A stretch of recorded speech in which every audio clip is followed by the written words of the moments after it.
Okay, so in this video, we're going to cover your primary file statuses, or you might also know them as loan stages.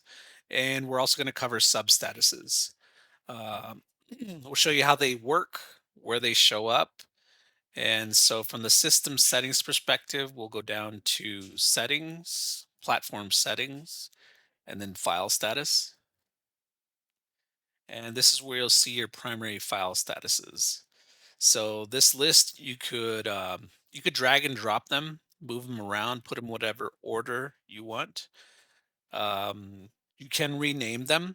You can just come over here, click on one of these icons, and rename it right here. And you can delete them as well. You just come over here and delete any of these.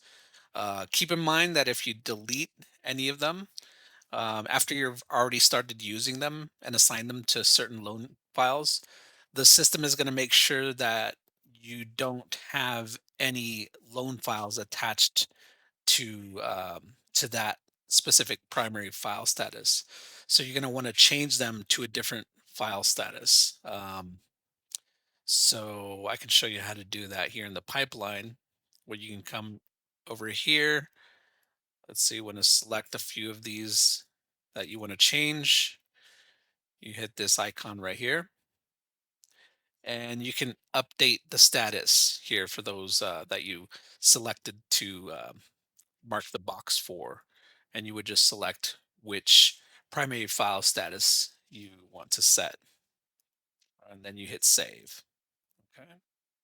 So from here, once you've selected these, you can also do some other actions here. You can deactivate the files, you can update status, add substatus, update the branch, update the broker, update the loan officer, update branch, loan officer, broker. You can assign employees, you can remove assigned employees, you can email a document, and you can update the loan program as well.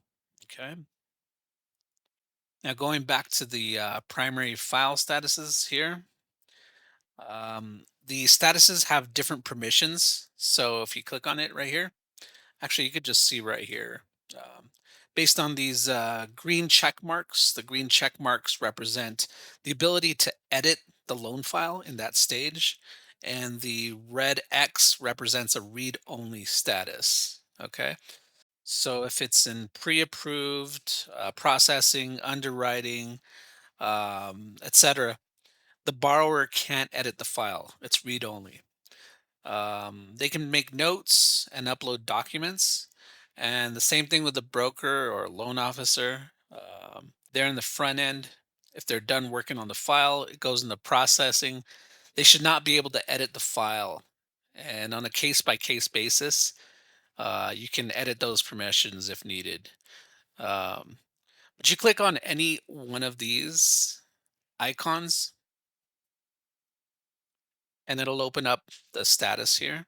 And you can turn on and off the permissions if needed on a per user basis. Back office employee, branch, broker, loan officer, borrower.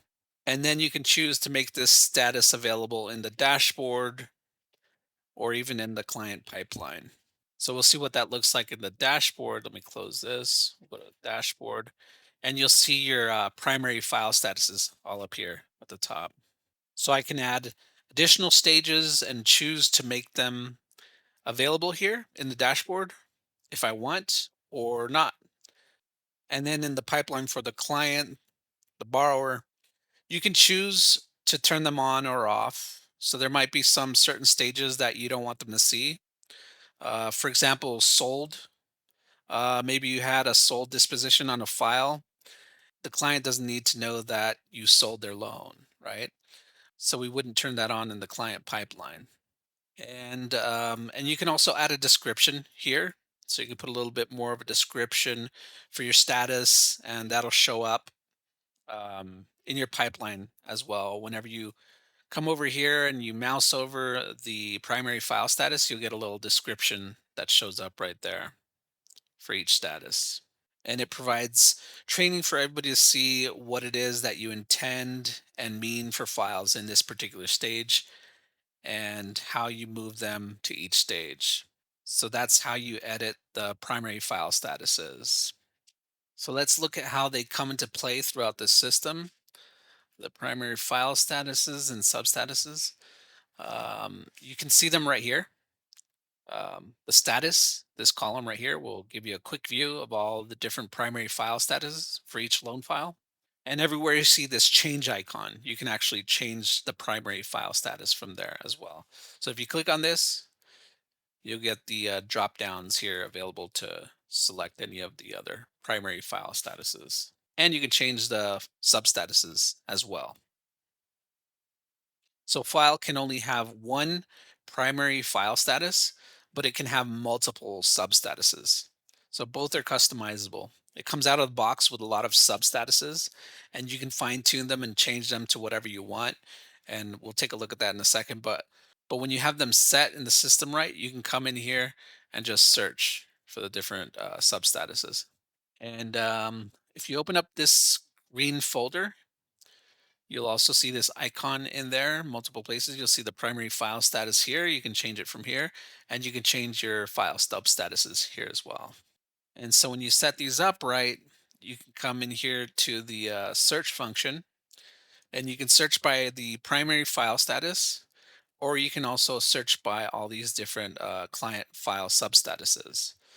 So you have, for example, you can have waiting for seller to confirm, and you can add hot lead, right? And you can just see right here, you have the different, you see application related substatuses, closing related substatuses, lead management, right? Processing, underwriting. These categories, you can create as many of these categories as you want, as many tags as you want. And when you do that, it makes it easy to come in here and search and sort and find the files from this search engine function right here. And then when you're just looking at the, let's minimize that. And then when you're just looking at the quick view folder here, you can take a look at this, and I can look at the substatuses right here. I can see appraisals pending, borrower unreachable, pending manager review. I can see additional information. If I mouse over here, I can see why the borrower is unreachable. There's a note right there. So it's just really helpful to have this information here if you need it. And then if we go into a loan file, you can go into the quick app, full app, or the borrower info tab. And you'll see that you can change the primary file status right from here. And you can change the substatus right below that. You can select multiple substatuses. So we try to make it easy for you to constantly change the status and update the substatus throughout the file. Also, when you change these statuses, whether it's the primary status or the substatus, you can actually trigger certain automated emails or tasks according to whatever automation rules you set. So if you want to notify the processor or the underwriter that the loan is moved into their queue, you'll be able to do that. And one last thing about the substatus settings right here. You can click on the pencil icon to rename the category if you want. You can relabel any of these items in here or delete them. And you can click here to add a new substatus and add a whole new category if you want. It's very easy and it trickles down to everybody on all user levels. Hopefully that helps you understand how to edit the primary file status and the substatuses.